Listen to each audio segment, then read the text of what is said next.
ईश्वर ने हमारे भाग्य में जो लिखा है उसे हमसे कोई नहीं छीन सकता, लेकिन अगर हमें अपने ईश्वर पर सच्चा भरोसा है तो हमें वो भी मिल सकता है जो हमारे भाग्य में नहीं लिखा होता। इंसान का मुश्किल वक्त उसके ये एक दर्पण की तरह होता है जो हमारी क्षमताओं का दर्शन हमें करवाता है। वह दिन मत दिखाना कान्हा कि हमें खुद पर गुरूर हो जाए, रखना अपने दिल में इस तरह कि जीवन सफल हो जाए। दो इस पूरे ब्रह्मांड में ऐसी कोई ताकत नहीं जो इंसान की इच्छाओं की पूर्ति कर सके, क्योंकि इंसान की इच्छाएं एक समुद्र के समान होती है जिसे कभी भी भरा नहीं जा सकता। जो दूसरों की तकलीफों को समझते हैं, जिनमें दया है, दिल से अच्छे हैं, उन्हें दोबारा जन्म लेना नहीं पड़ता। अगर कोई मनुष्य हमारे साथ बुरा कर रहा है तो उसे करने दो, यह उसका कर्म है और समय उसके कर्म का फल उसे जरूर देगा। लेकिन हमें कभी भी किसी के साथ बुरा नहीं करना चाहिए, क्योंकि यही हमारा धर्म है। दुष्ट लोग अगर समझाने मात्र से समझ जाते तो यकीन मानो महाभारत कभी ना होता। श्री कृष्ण कभी भी हमारा हाल नहीं पूछते, पर वो हमारी सब खबर रखते हैं। श्री कृष्ण अपने सच्चे भक्तों पे हर घड़ी नजर रखते हैं। जो हुआ वह अच्छा हुआ, जो हो रहा है वह अच्छा हो रहा है, जो होगा वह भी अच्छा ही होगा। तुम भूत का पश्चाताप न करो, भविष्य की चिंता न करो, वर्तमान में जियो। इस संसार में मनुष्य किसी भी रूप में बड़ा नहीं होता, बल्कि मनुष्य के पीछे जो ताकत खड़ी होती है वो ज्यादा बड़ी होती है। मनुष्य अपने सच्चे हृदय से जो दान दे सकता है वह अपने हाथों से नहीं दे सकता, और मौन रहकर हम जो कह सकते हैं वह हम अपने शब्दों से नहीं कह सकते। अंत काल में जो मनुष्य मेरा स्मरण करते हुए देह त्याग करता है वह मेरी शरण में आता है। इसलिए मनुष्य को चाहिए कि अंत काल में मेरा चिंतन करें। जिस व्यक्ति के पास संतुष्टि नहीं है उसे कितना भी मिल जाए वह असंतुष्ट ही रहेगा। श्री कृष्ण जी कहते हैं, जिस व्यक्ति को आपकी कद्र नहीं उसके साथ खड़े रहने से अच्छा है आप अकेले रहे। यदि आप किसी के साथ मित्रता नहीं कर सकते हैं तो उसके साथ शत्रुता भी नहीं करना चाहिए। जब आपके जीवन के चारों ओर हताशा और निराशा हो, जब दुखों ने आपको हर जगह से घेर रखा हो, तब आप सच्चे मन से कृष्ण जी के नाम का दीपक जलाना और अपना सब हाल श्री कृष्ण को सुना देना। श्री कृष्ण स्वयं आपके सब दुख हरने आएंगे। तुम उसके लिए शोक करते हो जो शोक करने के योग्य नहीं है।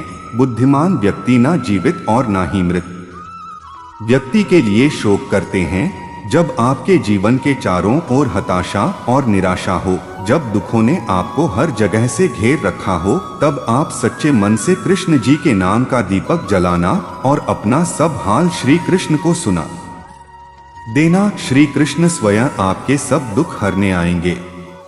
क्रोध की अवस्था में भ्रम जन्म लेता है। भ्रम बुद्धि को नष्ट कर देती है। बुद्धि के नष्ट होते ही व्यक्ति का पतन हो जाता है। मनुष्य का जीवन केवल उसके कर्मों पर चलता है। जैसा कर्म होता है वैसा उसका जीवन होता है। प्यार और तकदीर कभी साथ नहीं चलते, क्योंकि जो तकदीर में होते हैं उनसे कभी प्यार नहीं होता, और जिससे हमें प्यार हो जाता है वह तकदीर में नहीं होता। खाली हाथ आए खाली हाथ वापस चले जाओगे।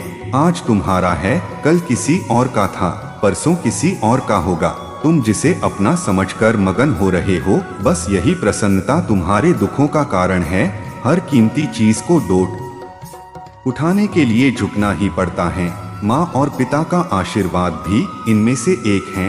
वह जो सभी इच्छाएं त्याग देता है, मैं और मेरा की लालसा तथा भावना से मुक्त हो जाता है, उसे शांति प्राप्त होती है। फल की अभिलाषा छोड़कर कर्म करने वाला पुरुष ही अपने जीवन को सफल बनाता है। स्वार्थ से रिश्ते बनाने की कितनी भी कोशिश करें वो कभी नहीं बनते हैं, और प्रेम से बने रिश्तों को कितना भी तोड़ने की कोशिश करें वो कभी नहीं टूटते। अगर व्यक्ति शिक्षा से पहले संस्कार, व्यापार से पहले व्यवहार और भगवान से पहले माता पिता को पहचान ले तो जिंदगी में कभी कोई कठिनाई नहीं आएगी। जीवन में आधे दुख इस कारण जन्म लेते हैं क्योंकि हमारी आशाएं बड़ी होती है। इन आशाओं का त्याग करके देखो, जीवन में सुख ही सुख है। राधा कृष्ण का मिलना तो बस एक बहाना था, दुनिया को प्यार का सही मतलब समझाना था। अहंकार मत कर किसी को कुछ भी देकर, क्या पता तू दे रहा है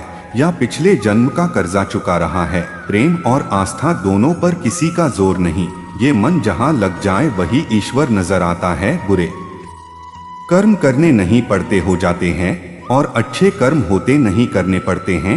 अहंकार मत कर किसी को कुछ भी देकर, क्या पता तू दे रहा है या पिछले जन्म का कर्जा चुका रहा है। इस संसार में मूर्ख व्यक्ति, अधर्मी, अज्ञानी व नास्तिक प्रकृति का व्यक्ति मेरी शरण स्वीकार नहीं कर सकता। जीवन में आधे दुख इस कारण जन्म लेते हैं क्योंकि उनसे आशाएं बड़ी होती है। इन आशाओं का त्याग करके देखो, जीवन में सुख ही सुख है।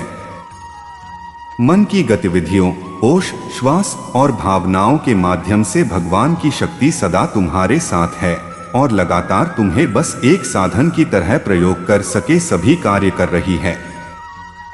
आत्मा न तो जन्म लेती है, न कभी मरती है और ना ही इसे कभी जलाया जा सकता है, ना ही पानी से गीला किया जा सकता है।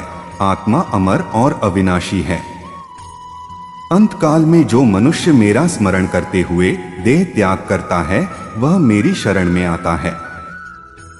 इसलिए मनुष्य को चाहिए कि अंतकाल में मेरा चिंतन करें।